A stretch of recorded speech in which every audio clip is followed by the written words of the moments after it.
طيب أنا أسأل السؤال مهم. منذ 1400 عام يدعون أن عثمان جمع القرآن، اعطينا سلسلة الحديث. هذا القرآن روحوا في الأخير، روح أي سني أي شيعي يقولون بعون الله وتوفيقه وبحكمة تزيد عن سنوات 5 إلى آخره، وبما تعارف عليه الحفاظ برواية حفص عن عاصم. حفص شيعي وعاصم شيعي، هذا بنهاية القرآن عند السنة وعند الشيعة. القرآن مروي عن طريق حفص عن عاصم عن أبو عبد الله السلمي عن علي بن أبي طالب. انطيني سلسلة الحديث القرآن اللي جمع عندك عن طريق عثمان. طيب أنتم شلون تقرؤون قرآن وحفص عندكم كذاب ومدلس وسارق؟ هسه أصبحت أئمة اثنين عندهم قراءة حفص سارق عندهم، والإمام الكسائي صاحب القراءة الأخرى شارب النبيذ ملاعب الغلمان. شنو هاي؟ إنهم يقرؤون قرآن الراوي شيعي. طيب أنت تقول عثمان، اعطيني سلسلة الحديث إن الذي جمع القرآن هو عثمان. ليش ما قاعد تعطيني سلسلة الحديث؟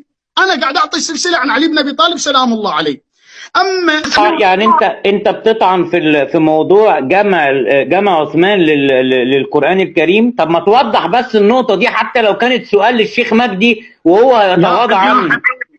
يا حبيبي صار لي ساعة أوضح من بداية الحلقة إلى الآن. أقول لك هذا القرآن الذي وصل عن حفص في السنة 182 هجري، عن عاصم بن أبي النجود 122 هجري، عن أبو عبد الله السلمي صحابي أمير المؤمنين عن أمير المؤمنين. هذا دليلي. أنت شنو دليلك إنه وصل عن عثمان؟ طين السلسلة.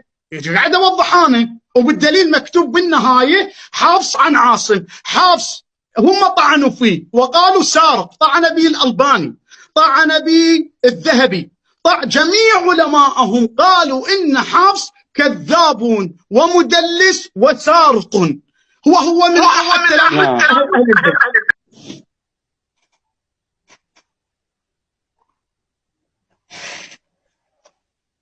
تدوين القرآن جاء عن صحابة رسول الله صلى الله عليه وسلم، وعثمان لم يأخذ من حفص، إنما أخذ عن صحابة رسول الله.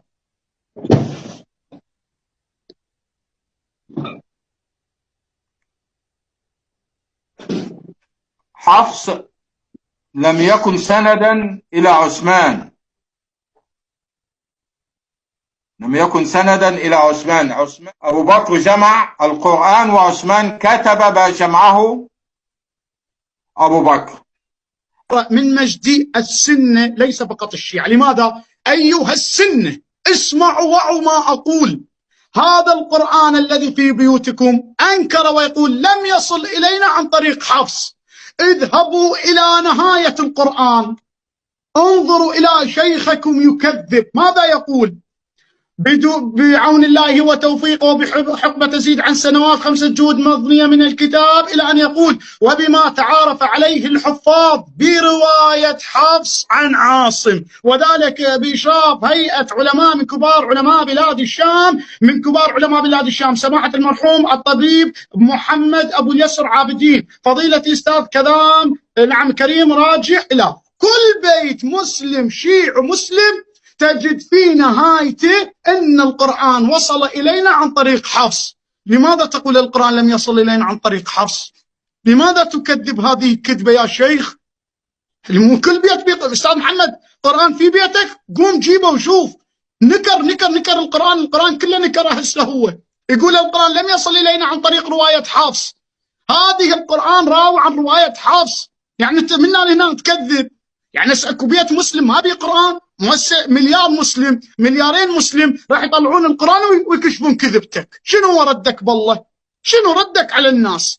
هسه ربما تستدل بروايات الكافو وتكذب، نقول ان اهل السنه ما عندهم الكافو في بيوتهم، تمشي عليهم. بس شو راح تمشيها انك كذبت على القرآن؟ كل مسلم في بيته قرآن.